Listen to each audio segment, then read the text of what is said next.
물어보시는 내용 중에 도대체 그 남편하고 또는 집 나간 아내하고 무슨 얘기를 하면 좋겠냐라는 얘기를 물어보시는데, 사실 생각해보면 같이 살 때 무슨 얘기 주고받았죠? 아무 일 없었을 때 그닥 나눈 얘기가 없잖아요. 그죠? 특별히 할 얘기 없었던 것 같아요. 돌아봐도. 근데 하물며 싫다고 집 나갔어요. 그래서 죄책감에 적반하장하고 난리를 피우는데, 거기다가 대화를 한다는 게 가능할까요? 대화가 불가능하거든요. 그러니까 나간 시간차에 따라 대화 내용이 좀 달라지게 되죠. 아무래도 집을 나가자마자 대화를 할 때는 욕만 나오죠. 야, 네가 뭐 잘했다고 집을 나가 있고 애들 보기 부끄럽지 않냐, 도대체 네가 제정신이냐, 욕만 나와요. 그년이 그렇게 좋냐, 그놈이 그렇게 좋냐, 이런 얘기밖에 안 하게 되는데, 진짜 이 얘기가 이런 한 달간의 대화가 100% 쓸모없는 얘기예요. 이게 욕을 해서 내 속이 풀리냐, 그럼 해도 돼요. 내가 편해지니까. 근데 나도 안 편해. 얘기하면서 욕하는 입이 뭘 그렇게 편안하겠어요. 남한테 욕하면서 뭐가 그렇게 좋겠어요. 그죠? 나도 안 편해요. 분노를 이기지 못하고 그 배신감에 치를 떨면서 하는 얘기들이, 가정을 지키고자 하는 집에 남겨진 상대 배우자로서 당연한 권리이기도 하죠. 너무 화가 나니까. 하지만 나한테도 도움이 안 되고 애들한테도 도움이 안 되고 그 집 나간 유채기한테도 도움이 안 되고, 그러니까 얘기를 안 하니만 못하게 되는 거예요. 근데 안 하면 어떻게 돼요? 화병이 생겨요. 그죠? 화라도 풀어야 될 거 아니에요. 그래서 막 퍼붓다 보면 사이가 멀어져요. 어쨌거나 그 기간은 거칠 수밖에 없다고 칠 때 그걸 하게 되고 속이 시원해지고 화병이라도 좀 풀려서 그런 상태가 되면 괜찮은데, 그것도 되지 않아요. 더 화만 나고 싸움만 되고 막 이럴 때는 화병만 더해져요. 그럴 땐 차라리 정신과 가서 떠드는 게 나아요. 친구 만나서 억울함을 토로하는 쪽이 훨씬 난데, 여기서 문제는 뭐냐, 그래도 여자들은 어디 가서 얘기할 곳이라도 많은데 남자들은 자기 자존심 때문에 친구들한테 얘기 못해요. 여자들은 그래도 맞아, 이제 너 같은 여자가 어딨냐, 어떻게 그럴 수가 있냐 그러는데, 남자들은 왠지 네가 못나서 네 마누라 바람핀 거 아니냐, 이런 시선이 많다고 생각해. 느끼기에 그런 거죠. 본인이 느끼기에. 친구들이 그렇지 않은데. 그래서 어디 가서 얘기할 데 없는 남자분들이 더 속으로 골마가는 경우가 많고요. 여자들은 그래도 이렇게 막 얘기를 털어놓고 위로도 받고 공감도 받으면서 좀 조금은 어느 정도는 치유가 되기도 하는데, 남자분들이 그게 어렵죠. 그러니까 원망에 대한 일단 제가 결론적으로 말씀을 드리면, 원망의 대화는 필요 없다라는 거예요. 가정을 지킨다면, 지키기로 했다면, 남편이 집 나가 있는 사람이 돌아오기를 원한다면 원망의 이야기나 욕이나 아니면 네가 그 여자가 그렇게 좋니 싫으니 이런 얘기도 할 필요 없어요.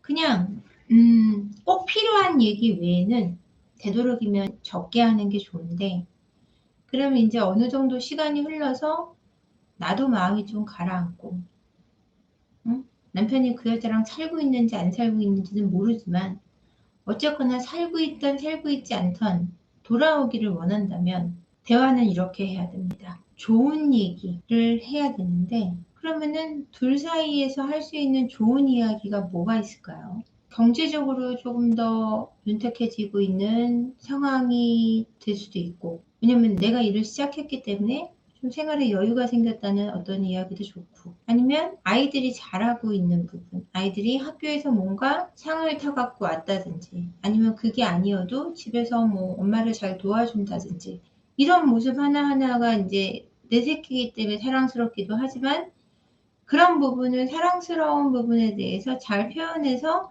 집 나간 유채기들한테 전해주는 거죠.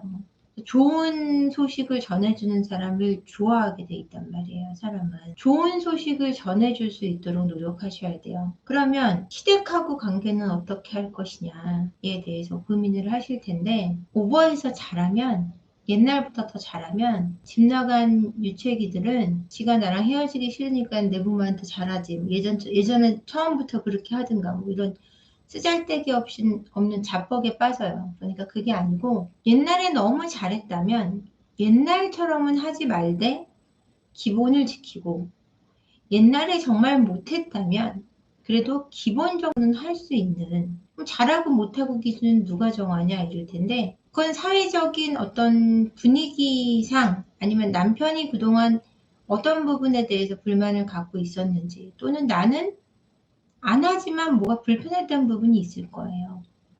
어느 정도 선까지는 허용을 하는 거죠. 명절 때만 가는 시댁이었다. 내 남편이 그게 불만이었다면 명절과 명절 사이 중간에 한번 다녀오든지, 아니면 가서 도저히 남편이 미워서 얼굴을 볼 자신은 없다 그러면 용돈 정도 붙여주는 정도까지는 꼭 하고 지내시는 게 좋다는 거죠. 그래야 남편이 내가 이렇게 함에도 불구하고 내 부모한테 기본된 도리를 해주는 아내한테 고마워할 수 있다는 거예요. 근데 그 얘기를 꼭 아내한테 들을 필요는 없겠죠. 시어머니나 시아버지가 얘기하겠죠. 시댁이 아주 그냥 끔찍한 그 사이코 소시오패스 뭐 이런 사람만 아니라면 그런 정도는 하시는 게 결혼 생활을 유지하고, 또는 남편이 정신 차리거나 아내가 정신 차리는 데는 플러스적인 요인이 된다는 거예요. 사람의 마음이라는 게 그렇잖아요. 남편이 우리 친정에 나 모르는 새에 뭐 갈비 세트를 보냈든지,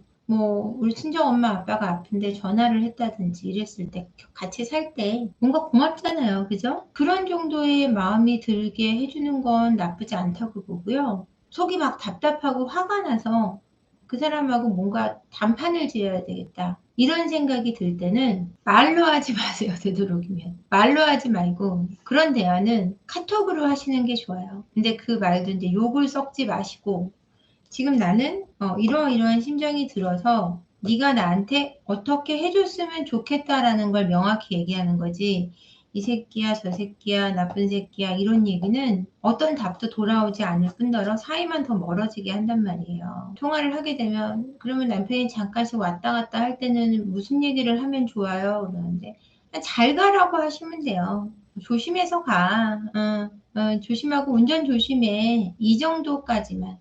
너무 애처롭지도 너무 무관심 딱딱하지도 않은 정도의 대화를 하시면 된다는 거죠. 남편이 돌아오길 원하는 거라면. 그리고 혹시나 아이를 키우는 유체기가 아닌 상대 배우자분들도 살 생각이 없다, 근데 남편이 아니면 아내가 내 아이들을 만나고는 싶어 하는데 나는 살 생각이 없다면, 나도 살 생각이 없다면 어떻게 돼야 될까요? 화가 나니까 못되게 대한다? 신경질을 내고 짜증내고 애들을 안 보여준다? 이거는 이혼할 준비가 안 된 사람들이 그렇게 하는 거예요. 이혼할 준비가 된 사람들은 그 유체기들이 와서 애를 보던, 아니면 나한테 무슨 말을 하던, 그냥 뭐 화가 나지도 뭐 어떤 의미가 없어요. 그냥 애들에 대한 책임을 다해서 괜찮네 뭐 이런 정도의 편안한 마음이 들어야 되는 건데, 화가 나고 믿고 죽여버리고 싶고 애들 안 보여주고 싶고 뭐 이런 마음은 이혼을 안 하고 싶어서 그래요. 이혼을 하고 싶은 마음이 있는 게 아니에요. 제가 늘 강조하지만 화가 난 상태에서는 이혼하시면 안 되거든요. 정말 감정이 잠잠해질 때 이혼이 가능한 거예요. 화가 난 상태에서 이혼을 하잖아요. 반드시 후회하게 돼 있어요. 내가 그때 조금만 참을걸 이라는 생각을 하게 되죠. 그러니까 집 나간 남편과 어떤 결론이 날지 모르는 상황에서도 평정심을 하셔야 된다는 거죠. 괴롭죠. 괴롭지만 그래도 가정 복원에 어떤 뜻이 있고 희망을 느끼기 위해서는 비난을 하는 것은 어떤 것도 도움이 되지 않아요. 어떤 점에도. 그렇기 때문에 비난을 뺀 어떤 대화든 좋습니다. 근데 기본적으로 좋은 소식을 전할 수 있기를 바라고요. 공통 관심사가 될 수 있는 아이들 얘기라든지, 뭐 집값이 자꾸 오른다, 또는 집을 샀는데 집값이 오르고 있어 뭐 이 정도의 뭐 소식이라든지, 아니면 내가 일을 시작해서 뭐 우리도 이제는 나름대로 좀 여유가 생기지 않을까 뭐 이런 정도의 이야기. 근데 정말 나쁜 놈들이 많아서 네가 돈 버니까 나 돈 안 줘, 이런 놈들한테는 일한다는 얘기 하면 안 되겠죠. 그런 사람들한테는 절대로 일한다는 얘기를 안 하는 게 좋아요. 근데 그런 정도의 나쁜 놈이 아닌 사람도 나가 있는 분들이 있어요. 못 이겨서. 정말 비난받는 것이 너무 두려워서 집을 나가시는 경우도 있는데, 그런 분들에게는 조금 더 희망적인 삶이 우리에게 아직 남았다라는 메시지를 전해주는 게 좋겠죠. 어떤 대화를 할까 고민하지 마시고, 어떤 대화든 괜찮은데 되도록이면 일상적인 이야기를 주고받고, 그 잘못됐던 어떤 사건, 사고, 지나온 우리가 싸웠던 이유에 대해서는 더 이상 이야기를 하지 않는 것, 또는 그 여자 소식에 대해서 물어보거나 궁금해하지 않는 것, 그런 궁금해하는 말이나 대화는 안 하는 것이 좋다는 거죠.